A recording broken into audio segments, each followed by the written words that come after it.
laging nagpapakyut sa kanya palagi. Di niya tuloy alam kung ano ang plano mo.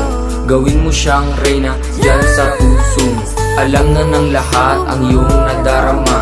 Alam mo rin naman na type ka rin niya. Alam mo naman ang cellphone number niya. Kung nahihiya ka, i-text mo lang siya.